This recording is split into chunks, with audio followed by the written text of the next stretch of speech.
Dans cette vidéo, on va parler d'évolution et de pourcentage. On va se poser des questions du style, si j'ai une certaine quantité, qu'est-ce qui se passe si elle va augmenter d'un certain pourcentage ou si elle va diminuer d'un certain pourcentage. La propriété fondamentale qu'on va utiliser, c'est celle-ci. Augmenter une valeur de t%, c'est la multiplier par 1 plus t sur 100. Et diminuer une valeur de t%, c'est la multiplier par 1 moins t sur 100.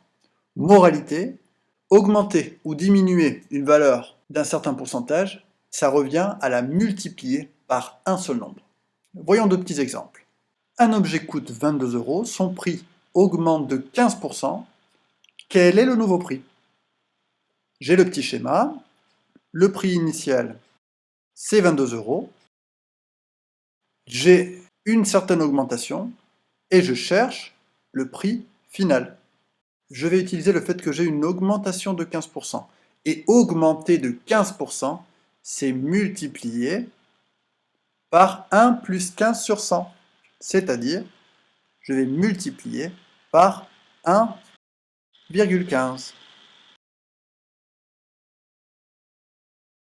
Et oui, 1 plus 15 sur 100, ça fait 1,15. Le nouveau prix est de 25,30 €. Deuxième exemple, dans une salle de cinéma, le lundi, il y a 430 spectateurs.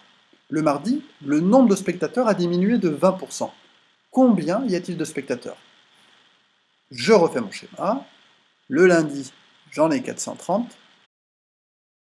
Je cherche à savoir combien il y en a le mardi. Et je sais que 430 a diminué de 20%. C'est-à-dire qu'il a été multiplié par 1 moins 20 sur 100. Il a été multiplié par 0,80. 1 moins 20 sur 100, c'est 0,80. Après calcul, il y a 344 spectateurs. Dans les deux exemples, on a calculé le coefficient qui correspond à l'augmentation ou à la diminution. On avait trouvé, dans le premier exemple, 1 plus 15 sur 100, c'était 1,15. Et dans le deuxième exemple, 1 moins 20 sur 100 est égal à 0,80. Ces coefficients, qui sont les coefficients par lesquels on va multiplier la première quantité pour arriver à la deuxième, ça s'appelle le coefficient multiplicateur. Une remarque qu'on peut faire, c'est que lorsqu'il y a une augmentation, comme dans notre premier exemple, on obtient un coefficient multiplicateur qui est plus grand que 1. Lorsqu'il y a une diminution, comme dans notre deuxième exemple, on obtient un coefficient multiplicateur qui est plus petit que 1. Attention, le coefficient multiplicateur, il reste quand même positif. Une deuxième propriété que nous allons voir, c'est si je connais ma valeur initiale et ma valeur finale, je considère une grandeur qui passe d'une valeur V0 à une valeur V1, le taux d'évolution de cette grandeur est donné par la formule V1 moins V0 sur V0. Un petit exemple, un prix passe de 130 € à 145,6 €. De combien a-t-il augmenté? Je fais mon petit schéma.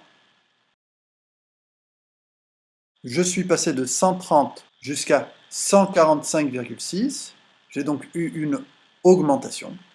Pour retrouver le pourcentage d'augmentation, j'utilise ma formule.